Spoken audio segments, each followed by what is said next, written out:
How's it going, everybody? CJ Gibson, along with Brandon Tyrell. Hello. We are here to talk to you about Titanfall 2, which now has a single-player campaign. Tell us a little bit about it, Brandon. That's right. So CJ and I got a chance to go down to Respawn Entertainment in Southern California the other day.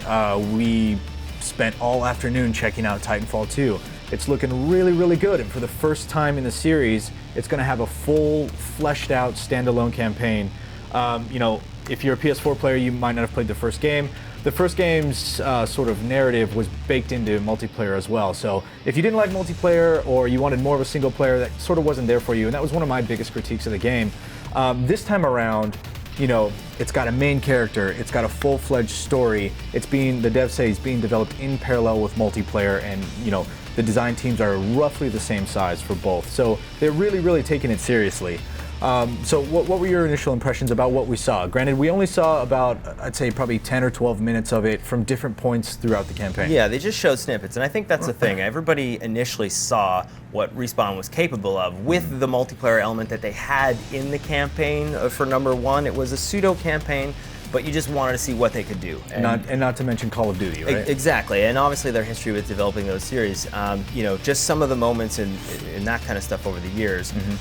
You saw traces of that in the single-player campaign, but they're really getting a chance to dive deep into the story and tell, I think, what's going to be an amazing connection between the pilot and the Titan. Yeah, so let's jump into the story real quick.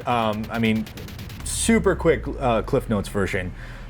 It takes place, again, there's this conflict between the IMC, which is this mega evil corporation, and the militias, who are sort of like the freedom fighters or the rebels, if you will. You are now Jack Cooper. In the first game, you played both sides, but this one, they're squarely putting the focus on the militia as the good guys, and the IMC as the bad guys. So you play Rifleman Jack Cooper instead of one of the pilots. The pilots are these badasses and these superstars of warfare, and they pilot these Titans, and everyone wants to be one. But you're just a rifleman who's secretly being trained in the ways of the pilot by your mentor, who happens to be a pilot as well. So jump cut to the beginning of the game. Spoiler alert, if you're not interested in very, very basic premise stuff here, you might want to hit the mute button. But the very beginning of the game, your mentor is killed, and he gives you his Titan named BT-7274, I think it is, and he's the Titan that we see in all of the trailers. So you take over BT, and then it's sort of uncovering what's going on this planet that you've crashed down on, and sort of fusing a bond between your Titan and your pilot. And that's the thing, the world looks amazing. Everything that you saw happening in the original Titanfall, in the background, you always wondered, what was this all about? So it's not just fighting different people. There's a bunch of different life and creatures and mechs and Titans. There's a bunch of different stuff there. So yeah. I think it'll be really cool once they get a chance to flesh that stuff out and see what's happening. And that relationship sort of struck me as almost a buddy cop kind of thing. Like unlikely allies, right? Like these two are not supposed to be together. One of them's not even supposed to be able to sit in Titans. Yeah. But here they are working together, and there's that trust that they build up that we've seen in some of the the single player trailer that dropped at E3 and some of the other footage. And there's this humor and banter. It's sort of like a Shane Black movie almost, right? There's this part where I think it's in the E3 trailer where BT picks up the pilot and just hucks him across this ravine. Well, in the extended clip of that, he says, you have a 68% chance of survival. Yeah. And the pilot's like, what about the other 32? And BT just goes on this rant about all the terrible things that can happen if this doesn't work. Yeah. And that's the kind of stuff that I'm really looking forward to. Obviously, you're going to create emotional attachment to this thing, and then maybe later in the story, it'll come between the mission and the attachment between the two. But speaking from a design perspective, the devs were saying that they did something called action blocks, where they had just each team member or groups of team members go home for a week and just sort of design these cool elements. Like being able to move surfaces with a crane so that you can hop between them and create paths to wall run through. And that's really what I saw in the single player game is that they were saying it was hard to translate the sort of free, fluid movement of the multiplayer into a single-player game, because how do you contain something that can move so well?